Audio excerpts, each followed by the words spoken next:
Hey guys, tonight we begin in a world where the air itself feels like it's plotting something. You wake up in a one-room cottage with a thatched roof that leaks when it rains, nestled in a damp village you've never seen leave, the 1300s. But this morning isn't like the others. It's too quiet. You don't hear the baker's cart rattling down the lane. No rooster, no coughing from the smithy's wife next door. Just silence and something worse. It starts with the smell. Thick and sour like spoiled meat left to fester in the sun. It snakes through the gaps in your wooden shutters and clings to the inside of your mouth. You pull your cloak tighter though it's summer and shuffle to the door feeling that familiar creak in your knees that comes more from straw mattresses than age. You step outside barefoot. The dirt path is wet, not with rain, but with something stickier. You know this road. You know every crack in the mud, every ivy-strangled fence post. And yet something about it feels off. A cart left in the middle of the road. A cat curled stiff beneath it. A door ajar across the way. No one calls to you. Not even old Agnes, who usually yells at chickens by now. And that's when you notice it. A rat-dead belly bloated like an overfilled wineskin. You cover your mouth. It's not just dead. It looks wrong. You've seen dead things before, but not like this. And just beyond it, tucked near the water trough, is another one. Legs twitching. You back away slowly. You're no scholar, but something in your gut is screaming that whatever killed these creatures isn't done yet. You retreat into your cottage, barring the door with a broom handle like that'll help. And as you sit by the embers of your hearth watching the smoke curl upward like a dying ghost, a cold thought creeps in. What if you're already too late? The plague, though you don't know that name yet, doesn't arrive with trumpets or signs in the sky. It arrives quietly, smells weird, kills cats before people. Then it takes your baker. Then it takes your brother. You try to remember the prayers your mother taught you. Hail Mary. Something about forgiveness. Something about protection. You say them 3 times, 4 times. You whisper them into your knees. But they taste like dust. Historians still argue whether the plague began in Kaffa or Constantinople, or some Mongol-guarded trading post with a name lost to sand. But none of that matters to you. All you know is that life yesterday was normal, and now something is wrong with the world. You boil water even though you don't feel like drinking. You stuff dried lavender into your nostrils like the apothecary once suggested for bad humors. It makes your nose burn. Doesn't help. But doing something, anything, feels better than curling up and waiting. Across the road, someone finally moves. You peek through the shutter, your neighbor's son, Alric, maybe 12. He walks like his shoes are made of bricks, face slack, eyes sunken. In his hand, a bundle of cloth. You can't quite make it out until he sets it gently on the doorstep of the chapel. It's a baby, wrapped tight, unmoving. Then he walks away without knocking. You press your palm to your mouth. You're not sure if he's going home or if he even has one left. Quirky little fact for you. People used to believe that bathing too often could open your pores to bad airs. So ironically, you've never been cleaner than now because nobody's been brave enough to wash for a week. Outside, the bells begin, one slow toll, then another. They don't stop. Each one is for a soul.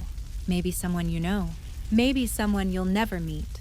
But each ring sounds a little closer. You sit back by the fire and curl your knees up to your chest. You start thinking about what to save. Your shoes if you have to run.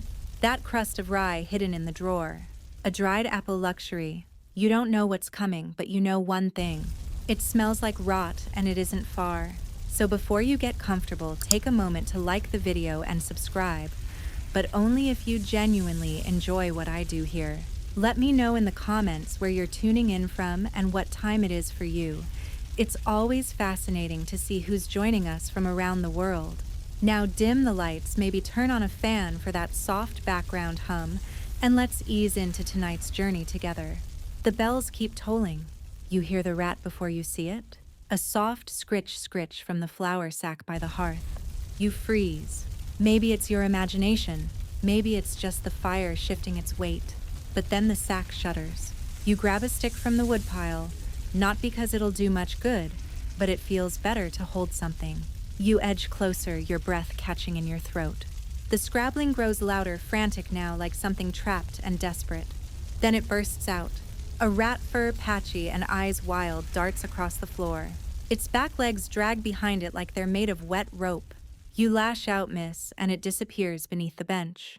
You stand there, shaking not from fear of the rat itself, but from what it might mean. Because you've heard the whispers. Rats in the grain. Fleas on the rats.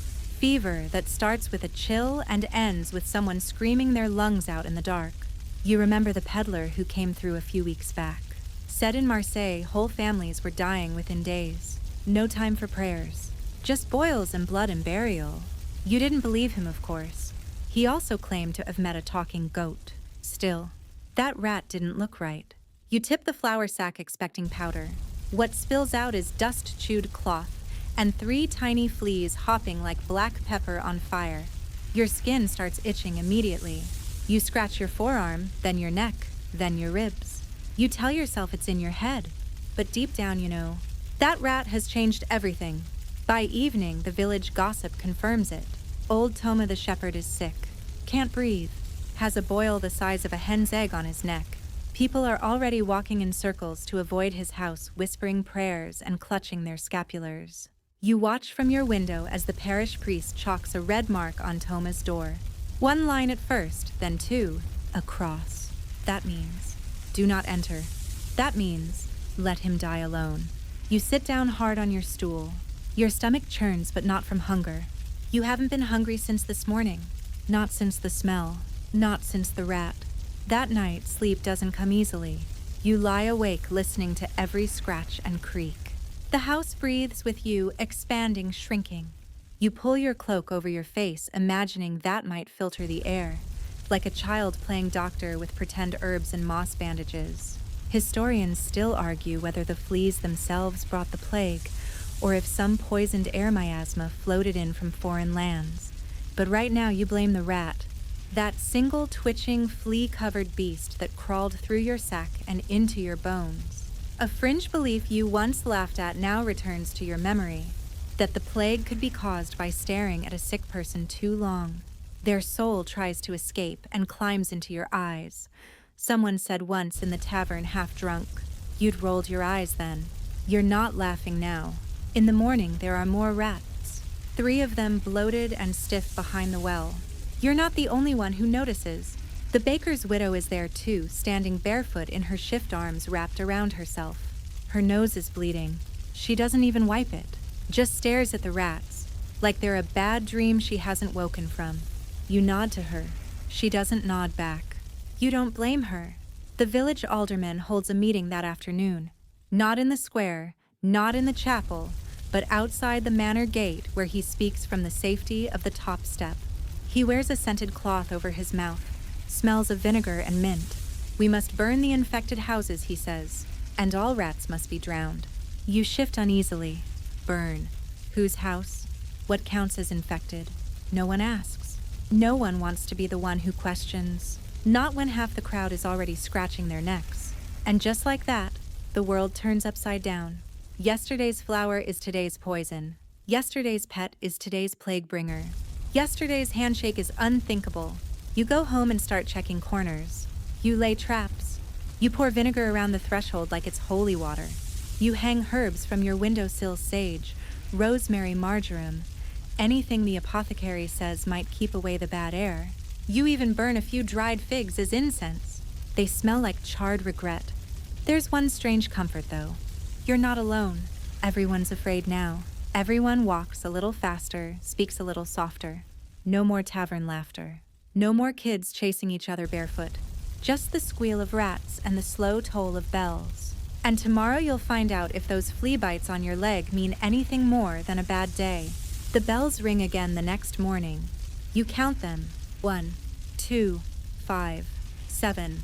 Each toll means another death. Not an old man slipping peacefully in his sleep, but a hot, bloated, screaming end behind a locked door. They say it's respectful that each chime honors the soul. But honestly, it feels like a countdown. You pull your cloak tighter, even though the air is already thick with midsummer heat. It doesn't matter.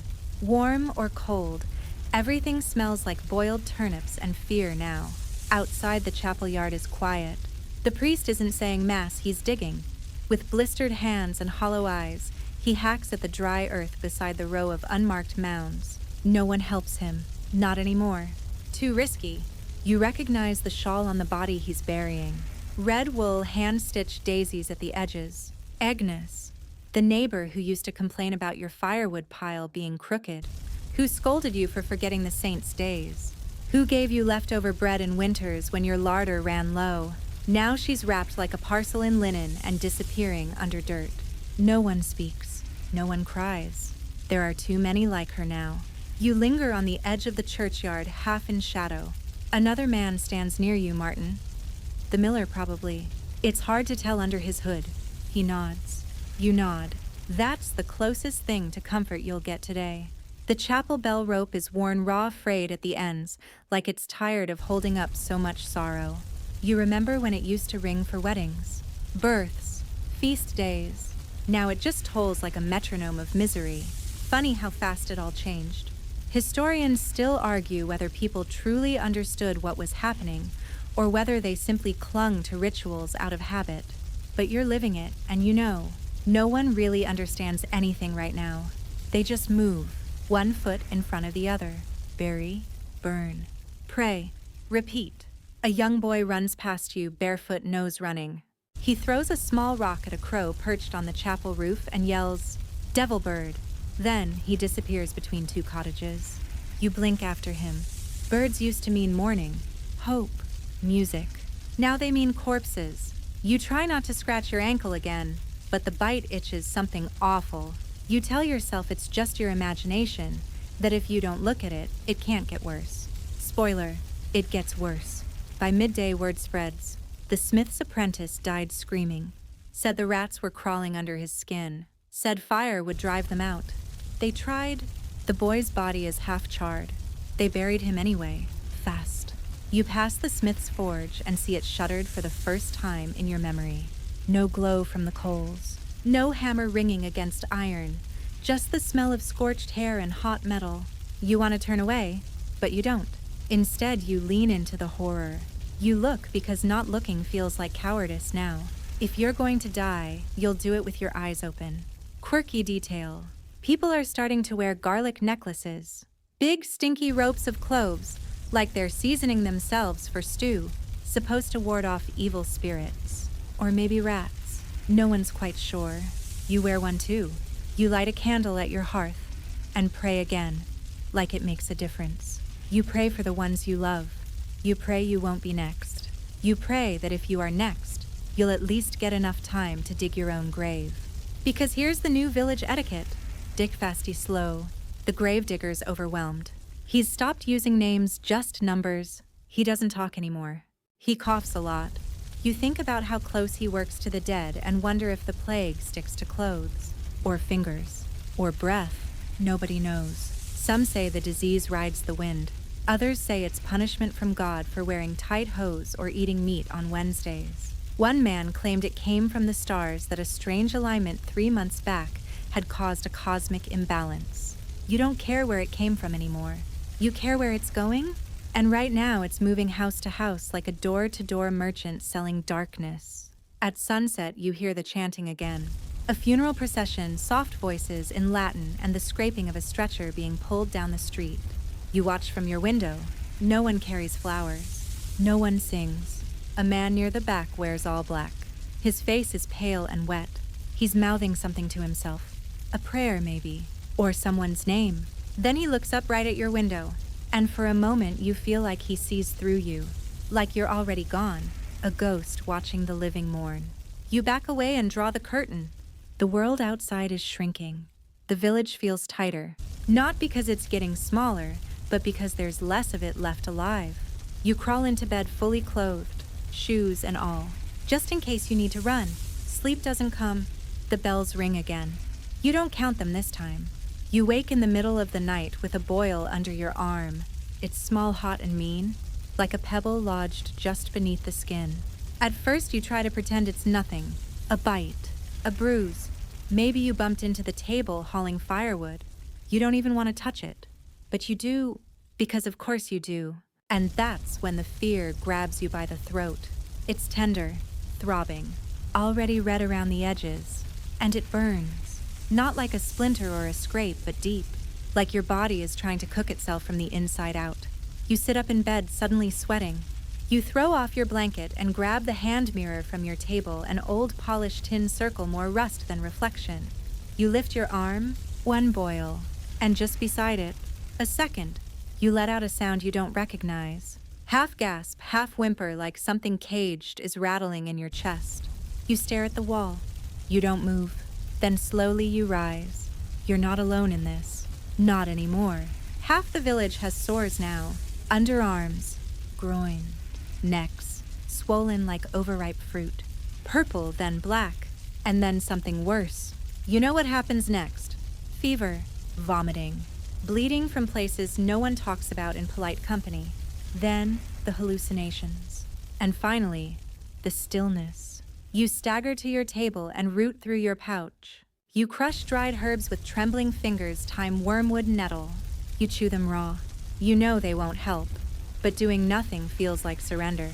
You smear a poultice of mashed onion and goose fat under your arm. It smells like regret and soup. Some say onions draw out the poison. Others say they just make you smell less appetizing to demons. You'll take either outcome. Mainstream fact time. Physicians in this era recommended strange cures. Some bled their patients. Some applied crushed emeralds. Others recommended sitting in a sewer to balance the humors. Yes, an actual sewer. As if more filth might somehow cancel out the plague. You don't have emeralds, but you do have bad ideas. You remember your uncle's advice? Spit 3 times, rub a chicken on the sore, and bury the chicken under a full moon. You consider it. Then you realize you haven't seen a live chicken in days. You wrap your arm in linen and sit by the fire, watching the flames blur as tears press into your eyes. You haven't cried since your brother died. Even then it was more of a dry ache. But now your body's cracking open. You want your mother. You want warm bread. You want this to be a dream, but it isn't. You stand and stumble to the door, opening it just enough to breathe fresh air, or what passes for it these days. The night smells of smoke and vinegar. A neighbor across the lane is burning rags in a bucket. You see her hands trembling in the firelight. She has boils too. You can tell from the way she holds herself like her body is made of broken glass. No one speaks anymore. Everyone just looks. Historians still debate whether the bleeding was caused by the plague itself or by the cures, applied leeches lancing heated pokers. You've seen someone try all 3. You watch the tanner's apprentice slice open his own buboes with a knife still crusted from dinner. He screamed, then fainted, then died. So, maybe not that. You try to sleep again but can't. The boil pulses. Your skin itches like ants are nesting under it. You rock gently in your chair and hum the same lullaby your mother once did, even though the words are mostly nonsense now. Fair winds, soft straw, sleep till light. May no shadows come tonight. You miss nonsense. You'd take nonsense over this. By morning, the poultice has burst. The cloth is yellow and brown with something you refuse to name. The swelling is worse. You try to stand and nearly fall. Your legs are slow.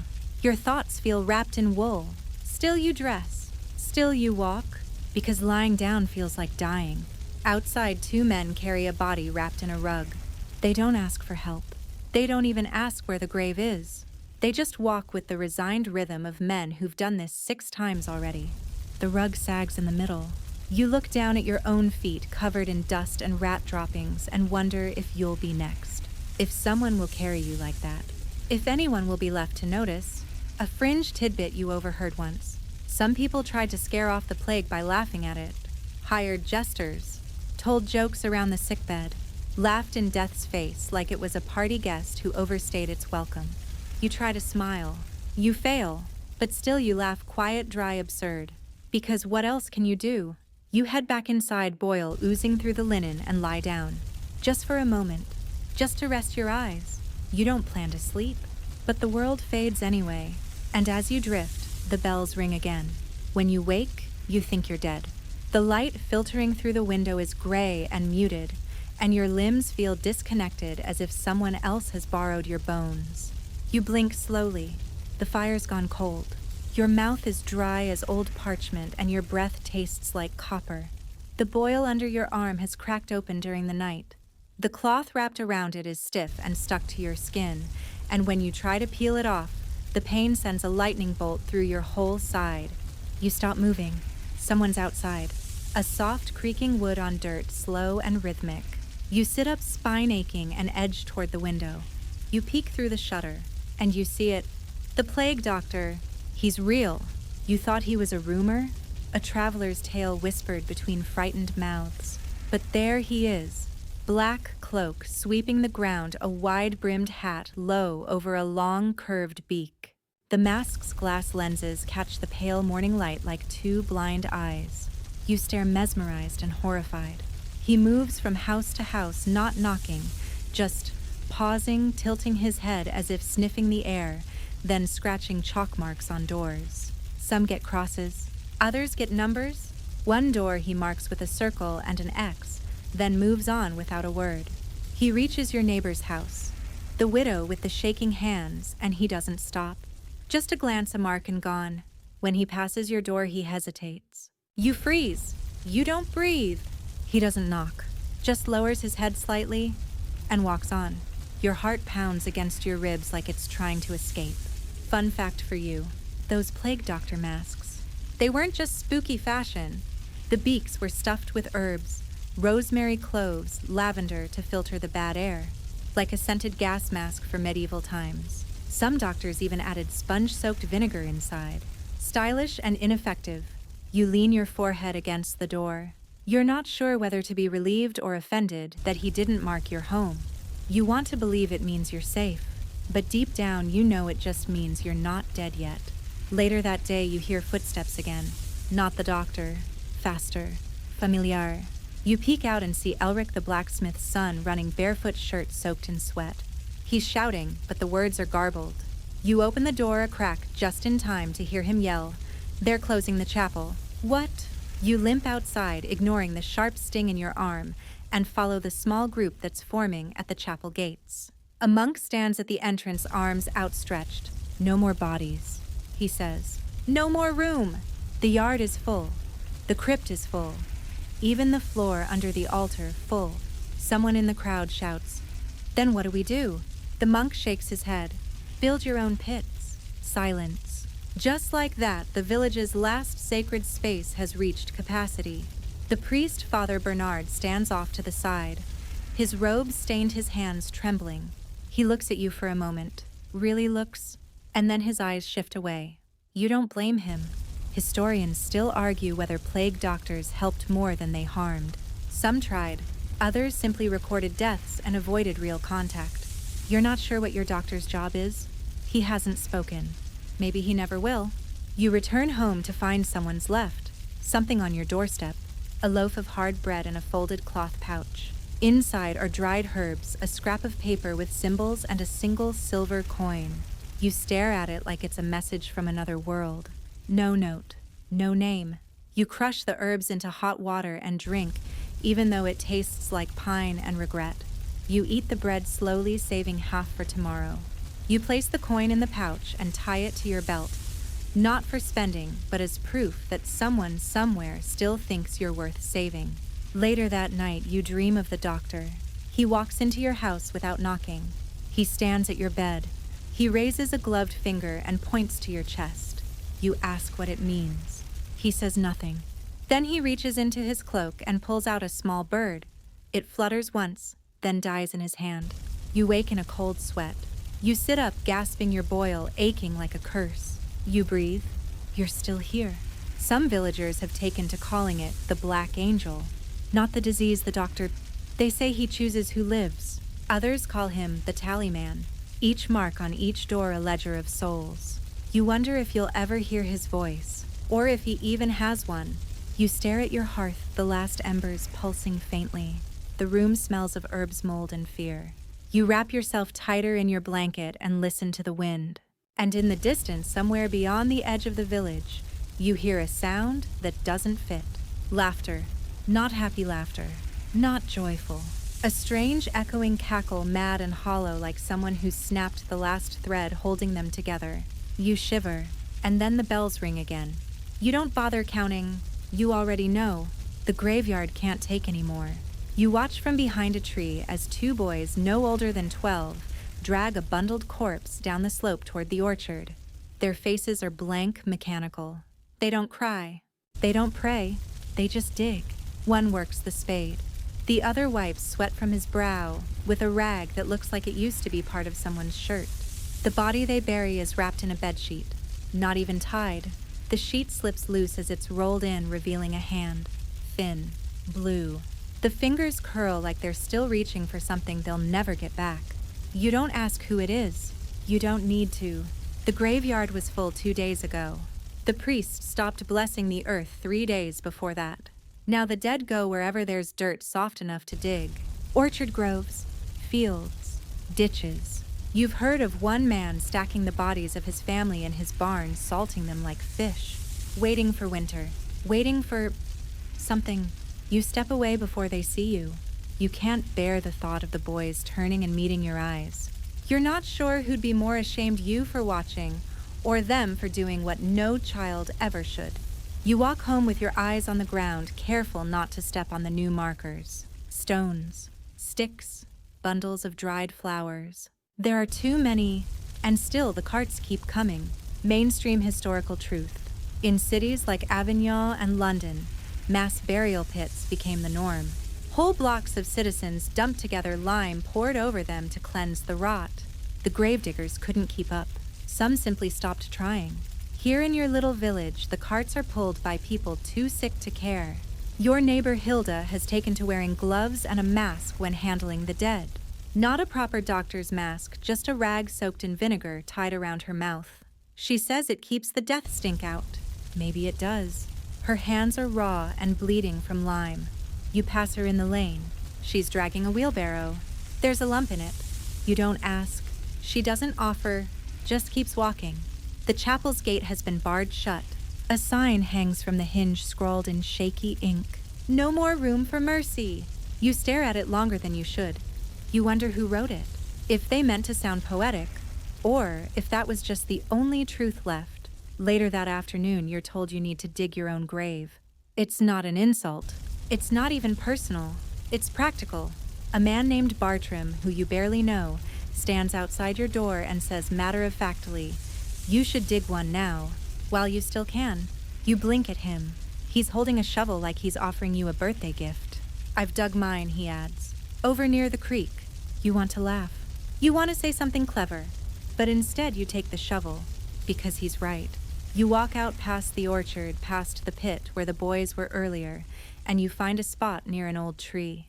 The roots are thick, but the soil's soft. The tree's bark peels like sunburnt skin. You dig. It's slow work. Your boil throbs with every motion. Your hands blister. Your sweat stings your eyes. But you keep digging, because digging means you're not dead yet. Digging means you still have a choice. Fringe fact. In some parts of Italy, people painted red X's on their own doors before the authorities could do it, as if announcing their doom might ward it off. Others dug their graves and slept beside them, hoping God would be moved by the gesture. You don't expect divine pity. You expect dirt. When the hole is shoulder deep, you stop. You sit down beside it and look into the shadow. It's not deep enough. Not by official standards. But it'll do. It has to. You name it quietly in your head. You don't say it out loud. On the way home, you pass a man muttering to himself, pacing in circles, clutching a doll in his arms. There are no children nearby. His shirt is stained. His eyes are glassy. You step wide around him. You're not afraid of him. You're afraid of becoming him. That night, you dream of falling. Not flying. Not floating. Falling. Into the hole. Into dirt. Into stillness. You wake with your heart pounding. You rush to the wash basin and splash vinegar on your face. You gag. You cough. But at least it reminds you that you're still here. Your boil is no better, but it's no worse. You consider that a victory. Outside you hear a familiar sound. Creak, squeak, thud. The body cart again. This time they don't bother covering the load. You glimpse an arm dangling over the side. A wrist still wearing a bracelet. It belonged to someone named Elspeth. You remember her? She sold onions. She once let you take 2 for the price of 1 when you didn't have enough coin. The cartwheels groan under the weight. The man pushing it pauses, rests his hands on his knees, and coughs so hard you swear you see something come loose from his chest. He doesn't wipe it. He just keeps pushing. You watch him disappear down the lane. Then you sit back on your stoop and breathe. And you wait for the bells. You pack a satchel, just the basics. A crust of bread, a pouch of dried berries, a wrapped wedge of hard cheese you've been saving for someone who's already gone, a dull knife, a small flask of watered wine, and your shoes finally, though the leather's cracked and the soles flap when you walk. You wrap them in linen and tie them to your belt. Because today you're not staying. You're running. Everyone says the same thing. The plague is worse in towns, cities, places where the air doesn't move and people breathe too close together. The countryside is safer, fresher, cleaner, maybe. Historians still debate whether flight actually reduced mortality or just helped spread the plague faster. The rats didn't mind a walk in the fields after all. But back then, you don't have access to maps or science or real-time data. You just have fear and legs and hope that somewhere it's better.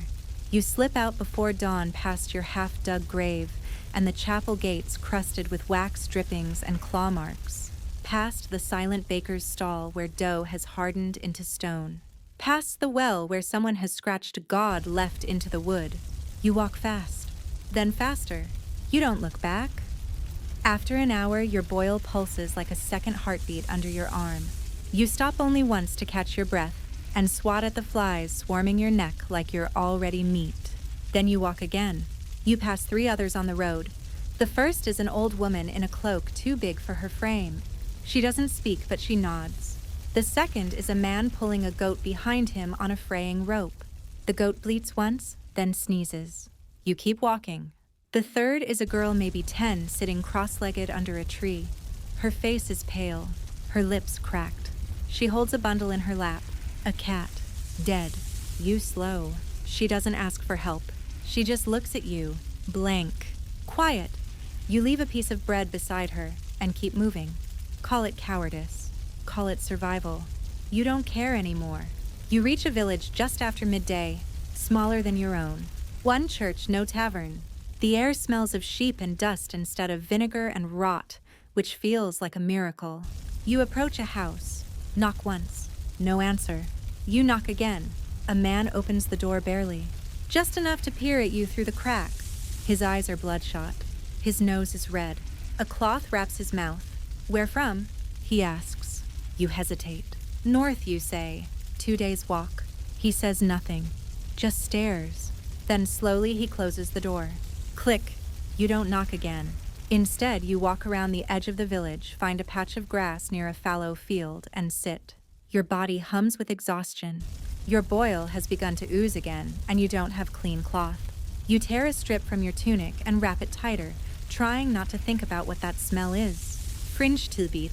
Some people believed a sudden change of scenery could trick the plague. If it thought you'd fled, it might get confused and follow the wrong scent, like a spirit that needed breadcrumbs. You don't believe that, but you still leave a trail behind you. Broken twigs, disturbed dust scraps of your own blood, just in case it works. Night falls fast in the open. There's no hearth, no walls, just wind and stars and a sky too vast for comfort. You shiver even under your cloak. Every hoot of an owl feels like a warning. Every rustle of grass is a cough you can't see. You dream again. This time you're standing in a field, arms open, and the wind is blowing petals into your mouth. You try to speak, but flowers keep falling from your lips. Yellow, soft, bitter tasting. You wake to someone shaking you. A woman, middle-aged, wears a faded scarf. She's holding a small bowl. You need broth, she says. You blink. She doesn't smile, but she sets the bowl beside you anyway. Then leaves. No questions, no names. Just mercy. You sip. It tastes like onion water and dried bone. It's the best thing you've ever had.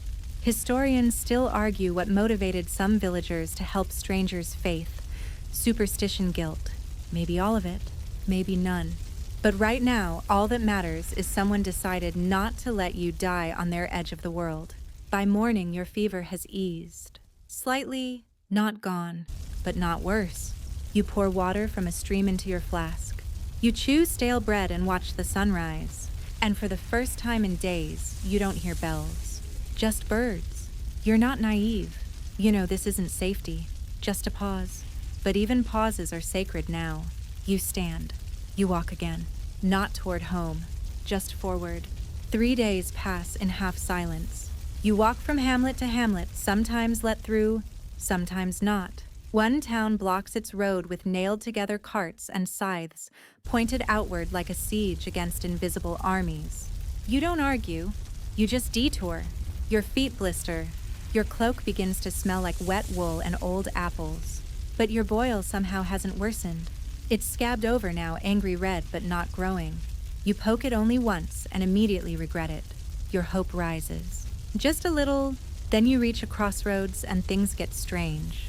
There's a wooden post with a cloth bundle tied to it, swinging in the breeze. You think it's a sack of grain until you get closer. It's not. It's a dead chicken stuffed with garlic and rosemary nailed by the feet. A charm. You've heard of these. Villagers make them when they're desperate, to ward off evil, to keep sickness away from their homes. They hang them outside gates or bury them at intersections where bad humors split. You step around it carefully.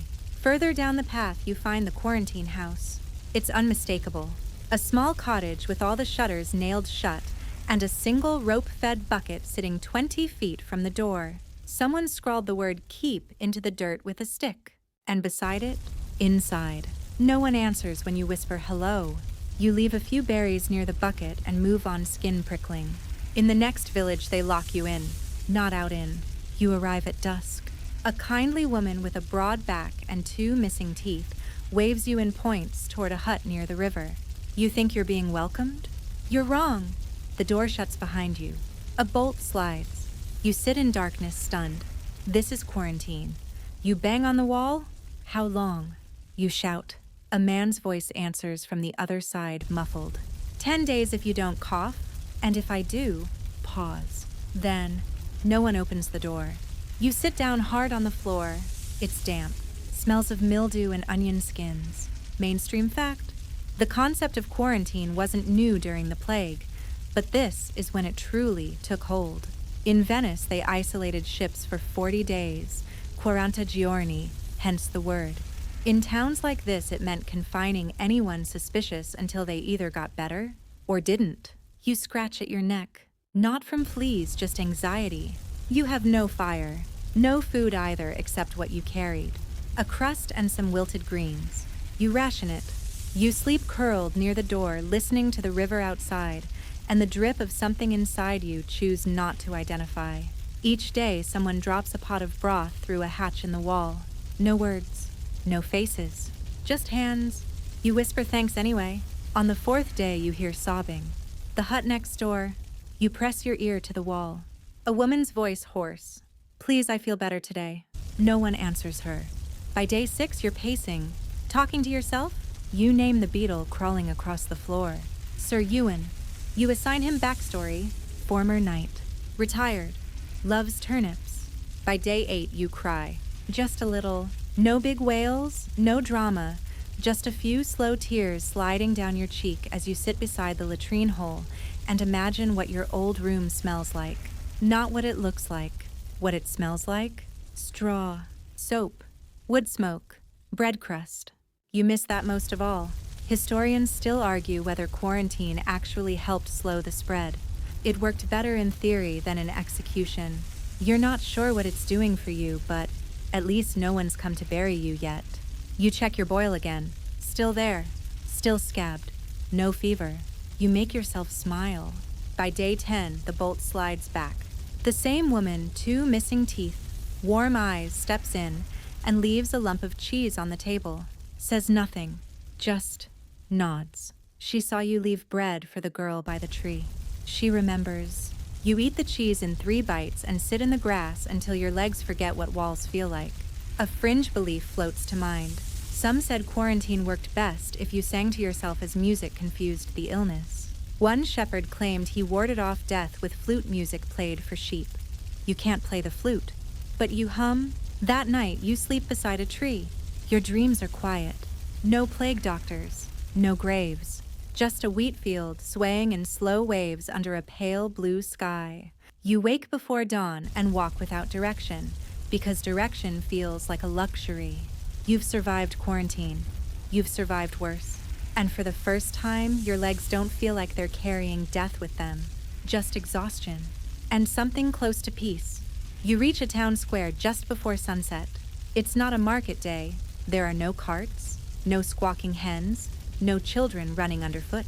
Instead, there's a crowd gathered near the church steps, loosely packed, like they're unsure whether to stay or flee. A soft hum rises from them. Not conversation, not panic. Chanting, low and rhythmic. You edge closer. At the center of the square are men and women stripped to the waistbacks, welted and bloody swinging whips made of knotted cords tipped with metal shards. Each lash lands with a wet crack, and they don't even flinch. They're singing in Latin. At least you think it's Latin. It's all vowels and sorrow. Flagellants. You've heard of them. Travelers whispered about bands of penitents who wander town to town, whipping themselves in the hope that God might take pity, or notice, or just look away long enough for them to breathe. The leader, a gaunt man with gray hair and eyes like sunken stones, stands in the center holding a wooden crucifix high above his head. He bellows, "We suffer to cleanse the sin of the world." A few in the crowd echo him. Someone nearby crosses themselves, their hands trembling. You notice a child no older than 8, clutching a rag doll and staring at the blood pooling on the cobbles. You step back. The fringe belief among these people is that if you bleed before the plague touches you, it might pass you over. That pain now is better than death later. That wounds you choose are better than those forced on you. You're not so sure. Historians still debate whether the flagellant movements helped or worsened things. Some say they spread the disease unknowingly as they marched from town to town. Others argue they gave people a way to grieve when everything else had already been taken. You slip away before the chanting turns into screaming. Down a narrow alley, you find a woman standing by a fountain handing out strips of cloth soaked in rose water. "For your mouth," she says. "Keeps the bad air out." You tie it over your face. It smells faintly of something floral and forgotten. She doesn't ask your name, just presses a dried posy into your hand and points toward a building down the lane. "Sleep there. No one's died inside yet." You thank her with your eyes and nothing else. Inside the shelter is silence. Not peace, just a pause in the noise. A dozen figures lie on straw mats, some sleeping, some awake and staring at the ceiling. A few mutter prayers.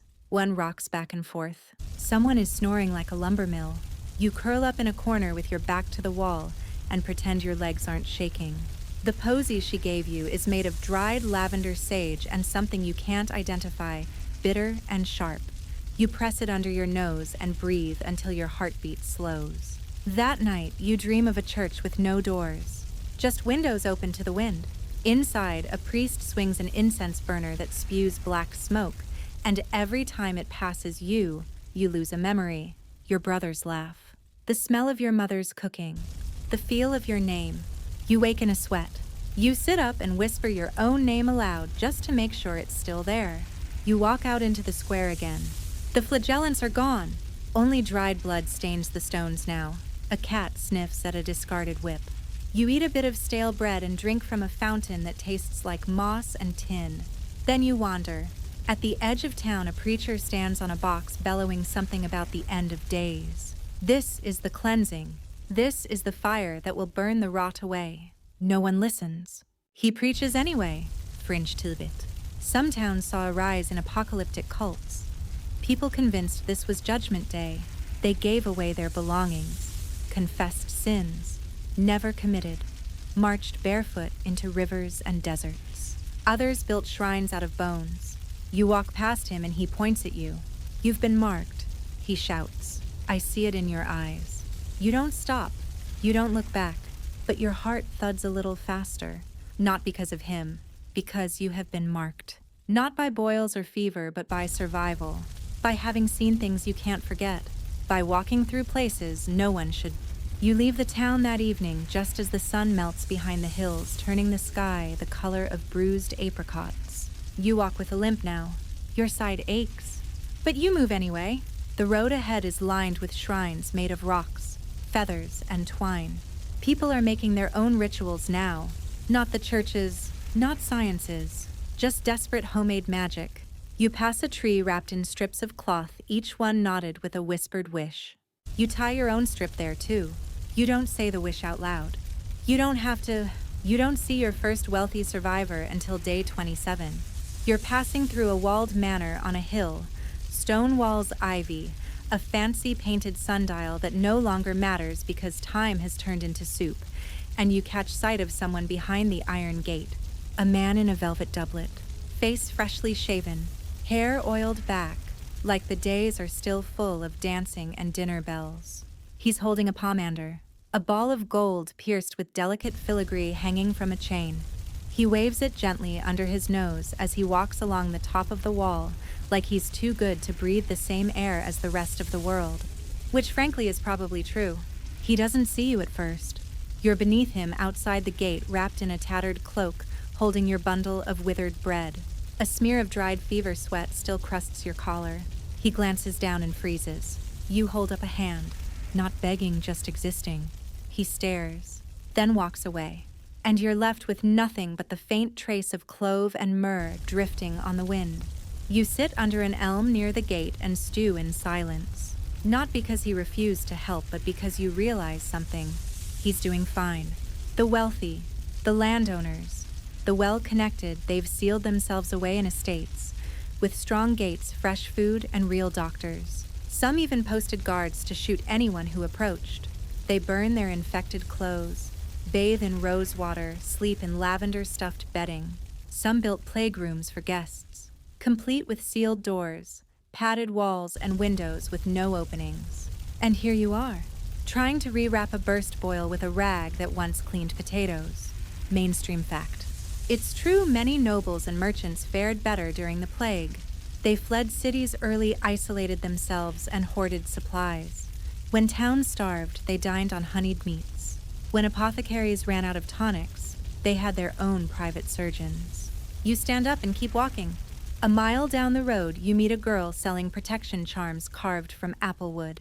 She asks for 2 coins. You have none. She shrugs and gives you one anyway. You look like you need it more than I do, she says. It's shaped like a sunburst rough cut with tiny letters etched into the sides. Probably fake, maybe cursed. But you wear it anyway, just in case. Because unlike the rich, your shield isn't gold. It's hope, spite, maybe delusion. The next village is half abandoned. Curtains flutter in windows with no one behind them. A pig walks down the middle of the road, bold as royalty. You count 13 homes and 7 marked with black crosses. Then you see something strange. A man in full noble dress, velvet tunic, silver belt, soft gloves sits on a bench beneath a tree, quietly weeping. You approach cautiously. He looks up, eyes red, lips cracked. I had it all, he whispers. And then, I didn't. You sit beside him. He doesn't move. You say nothing, just offer him a small piece of hard cheese you've saved. He takes it like it's a royal gift, chews slowly, wipes his mouth with the edge of his sleeve. They locked me out, he murmurs.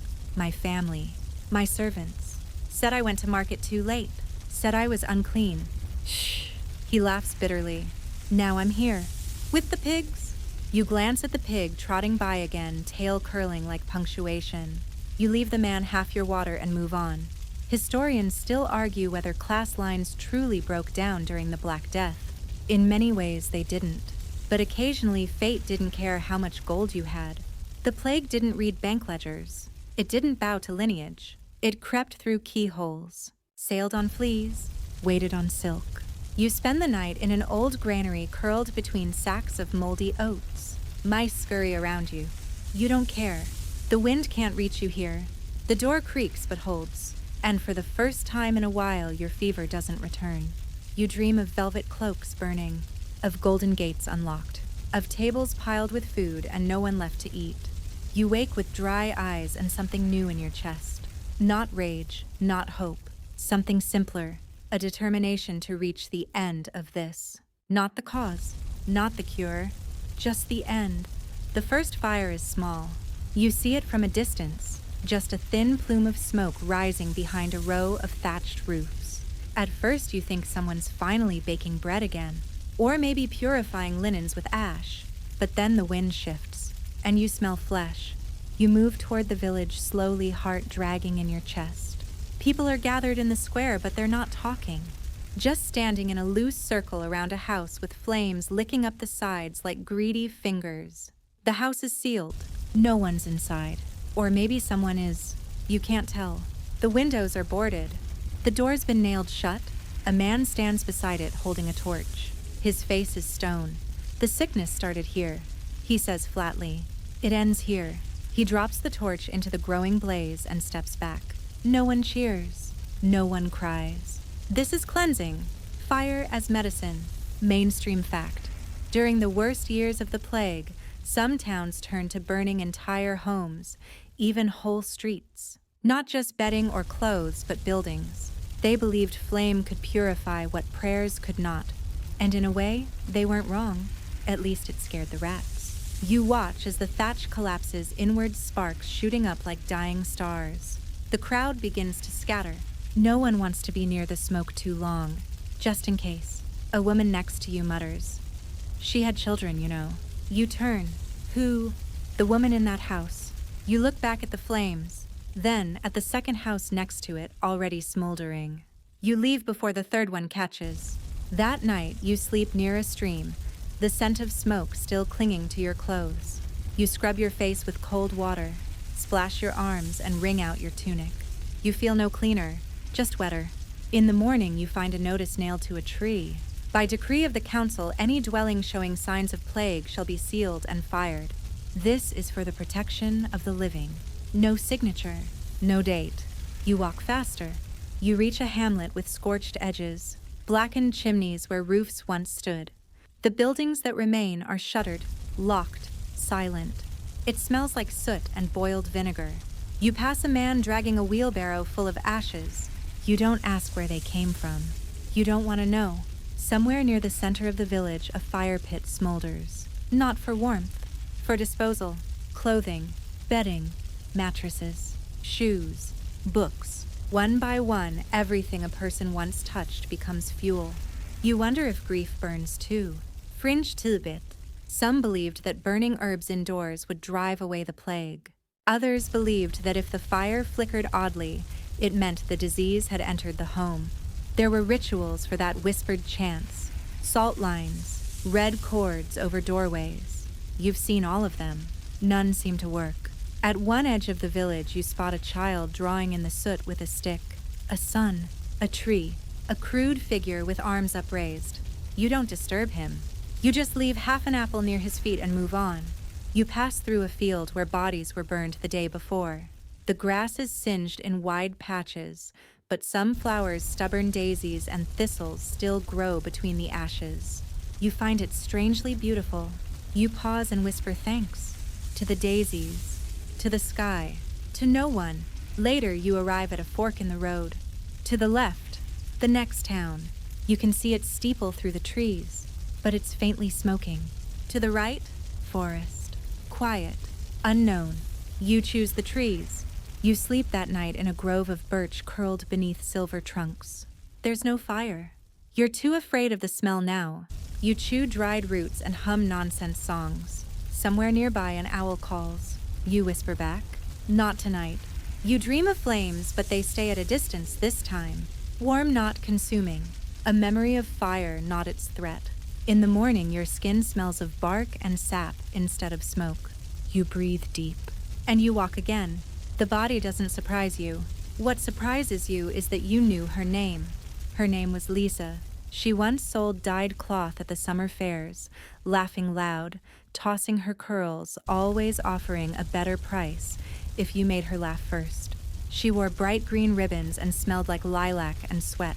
Now she's lying in the middle of the road, face down, one shoe off. Her fingers curled as if she fell mid-word. No one's come for her. You step around her gently like you're stepping around a puddle that's too deep to trust. And keep moving. You're back on foot again, traveling through villages that are more graveyard than home. Windows shuttered, doors marked, animals wandering loose, and always that silence. the kind that wraps around your ribs and hums your next. You reach a town where people have stopped speaking. Literally, they communicate with hand gestures, clicks, or knocks, a silent vow to prevent breath from spreading sickness. A young woman beckons you into a shop and hands you a slate. Chalk too. You're supposed to write what you need. You scrawl. Food, water, shelter one night. She nods and gestures to the back. Bread and a pot of something gray and warm. You eat without tasting. No one else speaks. Even the children are quiet, drawing in the dust with sticks. Birds chirp louder than the people. Mainstream fact. Some communities turn to enforced silence during outbreaks, believing that speech spread bad airs. In some towns, even coughing could get you locked indoors. Or worse, you sleep in the cellar that night next to barrels of dried peas and two elderly men who blink but never smile. One of them fingers a rosary made from cherry pits. The next morning, the young woman brings you a gift.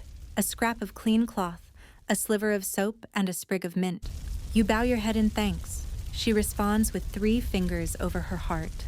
You leave quietly. Back on the road, you start seeing strange things. Shrines of bone. A doll tied to a post with its eyes stitched shut.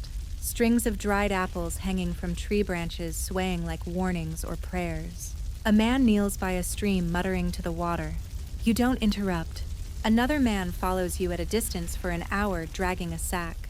When you stop, he stops. When you turn, he turns. Eventually, you duck into the woods and wait. He passes, never looking back. Later that day, you meet someone new. Her name is Etta. Mid-30s, strong arms, eyes like storm clouds. She's gathering wild garlic and immediately sizes you up. Still breathing, she asks, one eyebrow raised. You nod. She throws you a bulb. Then you're helping. You harvest together in silence. She talks to herself more than to you. Mostly insults aimed at thistles. But she shares her stew that night. Garlic, onion, and something vaguely meat-like you don't identify. It's all in the herbs, she says. Or maybe I'm just too mean to die. You smile at that. Fringe tilbit. Garlic was one of the most recommended cures during the plague years. People wore it, ate it, rubbed it into their skin, hung it above their doors. It didn't cure the plague, but it did make social distancing a lot easier. That night, Etta shows you a tattoo on her wrist. A crow. Had it before all this, she says. Now people think it's a death mark. She shrugs. Let 'em think it. You part ways in the morning, exchanging nothing more than nods and a shared piece of bread. You walk again, and the world continues to look both familiar and ruined. A wedding takes place in one village as you pass through. A wedding. You pause stunned as 2 people cloaked head to toe exchange vows behind gauze veils. The priest wears gloves and keeps 6 feet of distance, reading hurriedly from a water-stained book. The only guest is a chicken tied to a stool. When it's done, they bow to each other, press their palms together, and leave without speaking. No feast, no dancing. Just a small flower tucked into each other's sleeve. You whisper, "Congratulations," into the air and move on. A fringe tradition revived during the plague. Deathbed marriages. Couples who feared dying apart begged priests for hasty ceremonies. Others married for property transfer, for inheritance, for love sharpened by fear. You find yourself wondering what kind of love survives this. Not the dramatic candlelit kind, but the kind that trades breath for silence, touch for distance, promises for burial shovels. You cross another town where someone's painted a message on a wall in red pigment. If you read this, you're not dead. Keep going. You touch the letters. They're dry. You do as they say. You hear the crying before you see the chapel. Thin, sharp wailing like a kettle boiling over, echoing off the stone walls of a half-finished church. The roof is only half intact. Moss climbs one side. Pigeons watch from the rafters like bored angels. Outside, a small gathering stands awkwardly around a woman who's sobbing into her palms. She's dressed in black, though these days most people are. Her sleeves are pinned up, her hair wild, her shoes muddy. The priest beside her looks exhausted, like he hasn't slept in 3 days. Probably hasn't. You step closer, careful not to draw attention. There's a baby, newborn, swaddled so tightly it looks more like a loaf than a person. Eyes closed. No crying. A man steps forward, young, pale eyes dull. He holds out the child. The priest hesitates. then pulls a cloth from his sleeve, wraps his hands, sprinkles water from a chipped pewter bowl, mumbles the words. The baptism is brief. The mother kneels and prays while the father rocks the child gently. You think he's whispering something, but the words don't carry. They don't linger long, just enough to say, "We did this. We gave her a name. We tried." They leave through the side path back toward a house that may or may not still be safe. You stay. The chapel isn't empty. Near the back, a couple stands beside a priest who's reciting hurried vows. The bride's veil is black. The groom's hand shakes as he tries to slide on the ring. It falls. No one picks it up. The priest skips the final blessing. They kiss briefly, then both cough into handkerchiefs. The ceremony lasts 5 minutes. Then another couple steps forward. No music, no feast, just desperation wrapped in sacred words. Mainstream fact. During plague years, weddings and baptisms didn't stop. They just became compressed emergency rituals. People rushed to legitimize children, secure inheritances, or simply cling to something beautiful while the world unraveled. You slip into a back pew and sit. The wood creaks. The smell of incense clings to the stones like an old habit. There's a faint trace of candle smoke, old beeswax and mildew. You try to remember the last time you were in a chapel that didn't feel like a waiting room for the grave. A friar walks past you carrying a sack. It clinks, not coin bones. You hear them knocking against each other like they're still trying to escape. He disappears behind the altar where a crypt lies open, dark and yawning. You leave before he comes back. Outside, someone's carved names into a tree near the chapel gate. Dozens of them, some new, some weathered, some scratched out. You press your finger to one, Jonas. You don't know him, but you whisper his name anyway. You follow the road downhill and pass another couple walking in the opposite direction. They're silent, but their hands are clasped tightly interlocked like tree roots. As they pass, the woman nods once, not in greeting, in recognition. You've both seen too much. You reach a small farmstead with sheets hanging between poles. Someone's built a maze of linen-white fabric blowing in the wind like the ghosts of better days. You step between them, ducking under the clotheslines. In the center, a young boy sits beside a bundle of herbs, stringing them into a loop. He looks up. "Wedding crowns," he says simply. "For people who get married and then die." You blink. He shrugs. "They like to be buried pretty." He hands you one. It smells like sage thyme, and whatever hope smells like when it's dried out. You carry it with you. That evening, you reach a hollow where 4 people are gathered around a fire. Real food, cooking, laughter, someone playing a flute badly. They wave you over. You hesitate. Then sit. A woman offers you stew. You take it. A man passes a wineskin. You drink. No one asks your name. No one asks what you've lost. Only, how long since your last fever? You answer honestly, 10 days. Someone nods. You're past the worst. You don't correct them. You don't say that the worst keeps moving. You eat. You listen. You laugh once, small and unexpected. Then you pull the wedding crown from your satchel and place it gently in the fire. It smokes, then curls into ash. The others watch, but no one asks. You lie under the stars that night, belly warm, limbs heavy, and for the first time in weeks, you don't dream of death. You dream of bells ringing for something else. The bells ring again, but this time they're real, not in your memory, not echoing inside your skull like some haunted rhythm. You hear them from the next valley over faint, rhythmic, uneven. They don't sound like funeral bells. They're faster, nervous. Someone's pulling the rope, like they don't know if they should be hopeful or afraid. You follow the sound. The path winds through bramble and dry brush. You pass a cart with no wheels, half sunk into the mud, and a sack of onions spilled across the ditch. A dog growls at you from behind a fence, then trots away disinterested. The village ahead looks different. People are outside, sweeping steps, washing laundry. One woman is laughing, actually. Laughing hand on hip, scolding a child who's climbed onto a roof to retrieve a hat. It feels like a trap. You pause at the gate, heart hammering, unsure whether to trust your eyes. A man spots you, middle-aged, scar on his cheek. He walks toward you with no mask, no gloves, nothing but a tunic stained with flour and sweat. You sick? He asks plainly. You shake your head. Not anymore. He nods once. Then come on. We've got bread. You don't believe him, but you follow. He leads you through the market square where someone is actually selling things. Apples, smoked fish, carved spoons. You haven't seen a market in weeks. You ask quietly how. He shrugs. Got lucky. Maybe early enough. Maybe just fewer rats. Maybe we listened. Mainstream fact. Some towns truly did weather the plague better. Through a mix of quarantine geography timing and sheer luck, a few pockets of Europe managed to keep the death toll low or delay it long enough to prepare. Historians still argue why some places lived while others vanished. You sit at a table under a tree. Someone hands you stew. A child offers you a carved toy horse.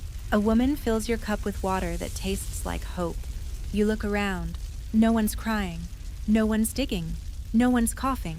You eat slowly, every bite like a question. What is this place? Why hasn't it burned? Later that day, you're shown the town's chapel. The priest, young, tired kind, tells you they rang the bells not for death, but for Thanksgiving. The worst seems to have passed. No new cases in a week. No burials in 5 days. They still pray, but they've stopped begging. You watch the sunset from a hilltop and feel something loosen in your chest. The kind of breath you didn't realize you'd been holding for a month. It escapes in a sigh that sounds almost like a laugh. Someone sits beside you. It's the flour-stained man from earlier. He hands you a crust of bread. Still warm, he says. We figured you could use a meal that didn't come with a warning. You take it. He asks, where are you headed? You shrug. Wherever isn't burning? He nods, like that makes perfect sense. Then he points. They're lighting lanterns tonight. Whole town, even if it's only for a day. You walk back with him as dusk settles. Lanterns hang from trees, from door frames, from laundry lines. Every shape and size, paper, clay, tin. Some hold real candles, others glow bugs trapped in jars. Their light flickers like nervous hope. Children run with ribbons. Someone plays a lute with only 3 strings. An old woman hums a lullaby too slow for dancing, but perfect for surviving. You catch yourself swaying to the music. It feels like betrayal, like forgetting. Then you realize, it's not forgetting. It's remembering that you are still here. Fringe belief. Some survivors believed you had to laugh in the plague's face to keep it away. That joy was a spell. That music could confuse death. That dancing could shake the blackness out of your blood. You don't believe that. Not really. But tonight you hum along. The sky darkens. The lanterns glow, and the bells fall silent. You curl up near the chapel steps watching fireflies drift between branches like little souls who forgot how to leave. You whisper goodnight to no one in particular, and the night answers with silence, not screams. You dream of a room filled with candles, each one a name, each one still burning. When you wake, it's still dark, but your chest feels lighter. You close your eyes again, just for a minute. You stay in the village for 3 more days, not because you trust it exactly, but because your feet stop hurting. Your cough hasn't come back. And for the first time in a long while, no one's digging anything. You help where you can, stacking firewood, peeling root vegetables, holding a ladder steady while a boy repairs the shutters. He sings while he works, something tuneless and strange. You pretend you know the words and hum along. You notice that people move slower here, not in fear, but in caution. Like the world's still a thin sheet of ice. They don't shake hands. They nod. They pass things with cloth. They give space. But their eyes are different. They're open again. There's a woman who brushes your sleeve one morning as she passes. Just a touch. No apology. No panic. You nearly cry from that. You sit by the well one afternoon and overhear someone talking about planting again, rebuilding the granary, painting the chapel doors. No one says when this is over. They say if it holds, but even that is something. You help the butcher's apprentice clean out a storeroom. Under the floorboards, you find an old mask, long-beaked, moth-eaten, still stuffed with dried lavender. You hold it in your hands for a moment, then gently place it in the fire. The lavender flares once, then turns black. Mainstream fact. Many plague survivors disposed of anything tied to the sickness clothes, bedding masks, even entire homes. not just out of fear of reinfection, but to shed the memory of what they'd survived. That night, the village hosts a meal. Not a feast, those are long gone, but a gathering. Tables are placed end to end in the square. Bread, stew, apples. The priest blesses the food. The children set candles in shallow bowls and float them across the well. And then, laughter. Real, startling, warm. You eat slowly, tasting each bite. You speak only when spoken to. You're not used to voices anymore. But when a boy asks what your name is, you answer. And it sounds real again. Later, you slip away and climb the hill above town. From there, you see the lanterns below glowing like stars that chose to come down and stay a while. You sit under a tree and rest your hands in your lap. And you think, you're alive. Not just surviving. Alive. You've walked through fire, through silence, through the kind of grief that lingers in your bones like old fever. You've seen the dead unburied, the doctors faceless, the sky itself turn its back. But now you're here, and you've earned the quiet. Historians still argue whether the survivors of the plague came out stronger, wiser, or simply broken in new shapes. Some say it birthed a new age. Others say it left a hole where certainty used to be. You don't care. You don't need to explain it. You just know this. You survived something that tried to unmake the world. You still carry the memory of burning houses and marked doors, of whispered names and salt lines on thresholds, of laughter turned to coughing, of love turned to funerals. But you also carry the moment someone handed you broth without asking your name, the moment a stranger gave you garlic, the boy drawing suns in soot, the girl who gave you a carved charm for free, the first bell that didn't toll for death. You carry those too. And tonight, you carry nothing but your own breath. And it's enough. And now, as the lanterns dim and the fireflies drift higher into the dark, your breathing slows. The worst has passed, not just the plague, but the urgency, the fear, the constant scraping of survival. You're wrapped in soft night air now, far from the coughing crowds and crooked graves, the smoke-stained skies and boarded-up chapels. Here there are only the sounds of crickets, the distant trickle of water and the echo of your own heartbeat. You let your eyes drift shut. You feel the cool earth beneath you, the steady hush of wind through dry leaves.